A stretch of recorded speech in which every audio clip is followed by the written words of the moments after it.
Di babak pertama saudara, permainan timnas Indonesia lebih banyak ditekan Laos. Beberapa kali gawang timnas terancam, akhirnya Laos mampu menjebol gawang timnas. Keunggulan Laos tak berlangsung lama, Kadek Arel di menit ke-11 langsung berbalas, gol pun terjadi. Muhammad Ferrari juga mencetak gol di menit ke-18 usai memanfaatkan umpan lemparan dari Pratama Arhan. Indonesia, Laos sama kuat, 2-2 di babak pertama.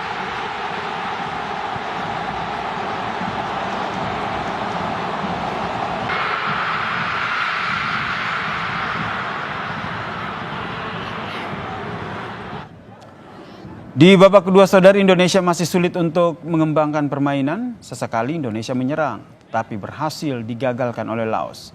Lantas di menit ke-72, Ferrari membuka harapan bagi timnas saudara. Mencetak gol kedua, Ferrari membawa timnas unggul 3-2. Namun lagi-lagi tak berselang lama Laos kembali menjebol gawang Dava Hasya. Skor sama, kuat yaitu 3-3, bertahan hingga peluit panjang dibunyikan.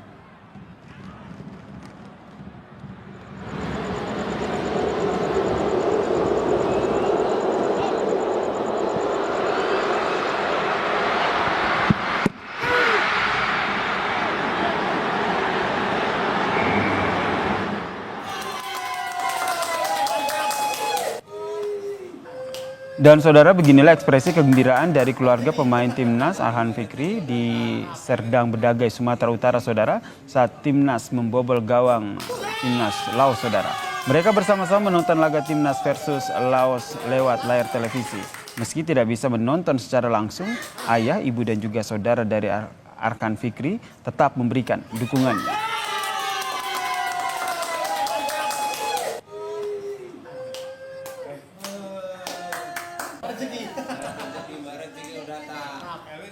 Membahas soal pertandingan timnas Indonesia lawan Laos, kita sudah bersama dengan pengamat sepak bola Roni Pangemanan.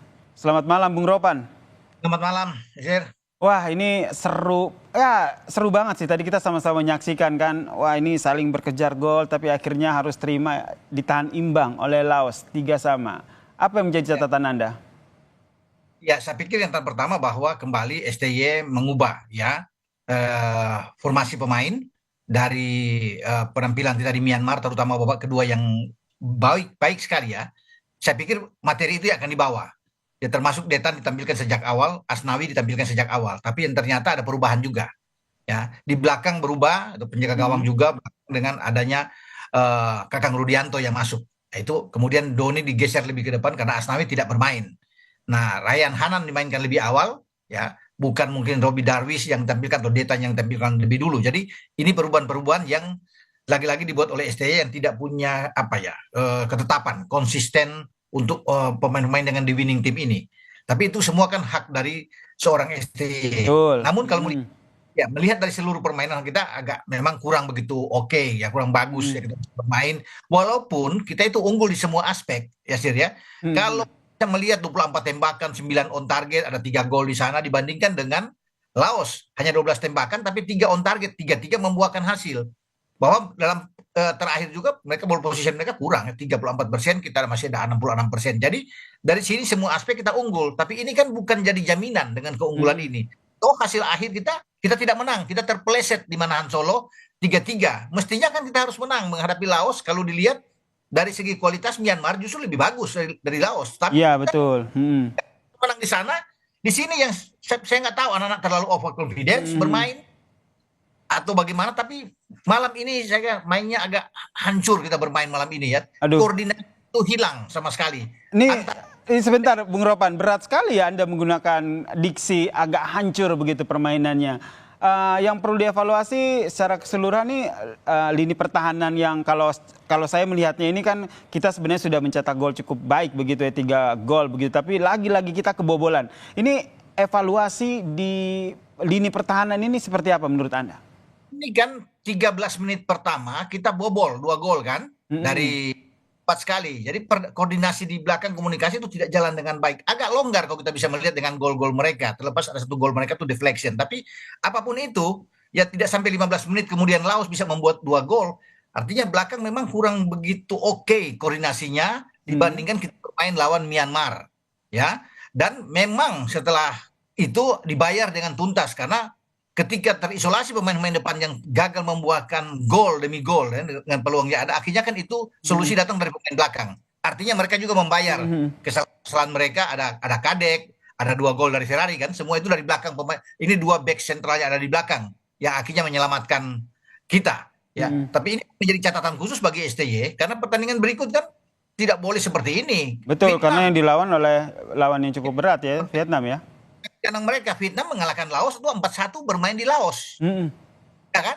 Nah, sudah bisa kelihatan bagaimana kelas mereka. Mereka tampil dengan beberapa pemain terbaik mereka karena mereka berambisi untuk mengalahkan Indonesia. Ya, setelah tahun ini mereka 3 kali kalah nggak pernah bisa mencetak gol lawan Indonesia tim senior. Mereka ingin mengalahkan kita dan ini kita berat.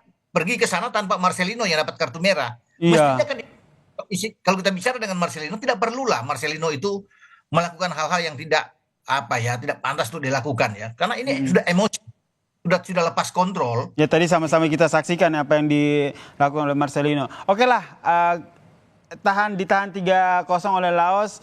Itu sudah terjadi, tapi yang ingin saya tanyakan apa nih 3-3 maksud saya, ditahan imbang 3-3 oleh Laos, tapi itu sudah terjadi. Nah sekarang apa nih yang perlu dievaluasi karena ke depan masih ada pertandingan dan tentu saja pertandingan ke depan yang katanya ini lebih berat, ini tentu harapannya bisa dimenangkan oleh Indonesia.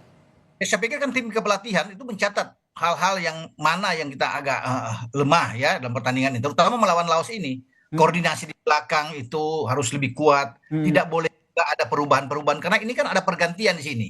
Ketika Kakang masuk berubah, bukan lagi dengan Doni, Kadek dan dengan Ferrari seperti lawan Myanmar. Sekarang sudah dengan Kakang. Toh akhirnya Kakang ditarik keluar oleh STY. Artinya ini melihat bahwa ini coba-coba juga dilakukan oleh STY ketika Doni didorong lebih ke depan.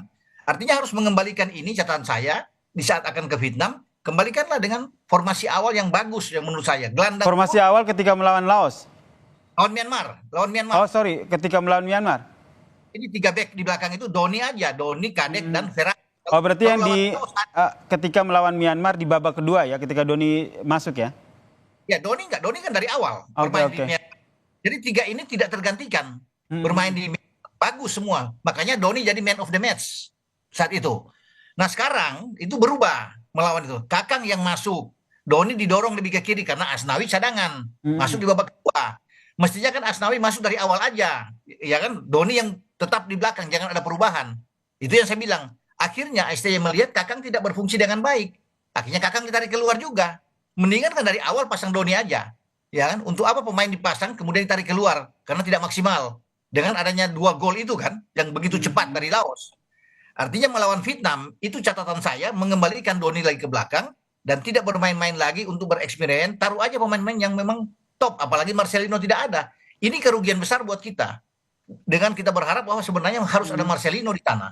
Dengan tidak ada Marcelino, sulit, berat buat kita. Karena nggak ada satupun pemain yang punya tipikal karakter bermain seperti Marcelino. Tapi itu yang harus kita hadapi ya, permainan ke depan tidak ada Marcelino. Yang tadi juga sempat Anda sampaikan Bu Ropan, komunikasi nih dari antar pemain begitu. Apa yang perlu diperbaiki begitu ketika pertandingan ke depannya? Ya pasti ya kerjasama di dalam tim ini, komunikasi mereka, cara mereka transisi permainan mereka tidak kelihatan tadi kan di antara bertahan ke menyerang atau kita dari menyerang ke bertahan ketika ditekan lawan nggak ada cara membuild serangan itu. Jadi koordinasi antar lini itu nggak kelihatan, putus sama sekali.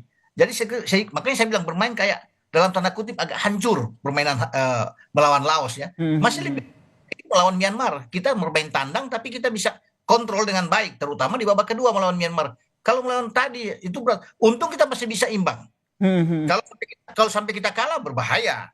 Nah, tapi juga kalau kita bisa melihat bukan mencari ya untuk pembenaran sini, gol ketiga untuk penyama kedudukan ya ketika kita unggul 3-2 dan dibalas dengan 3-3 itu sudah out bolanya sebenarnya.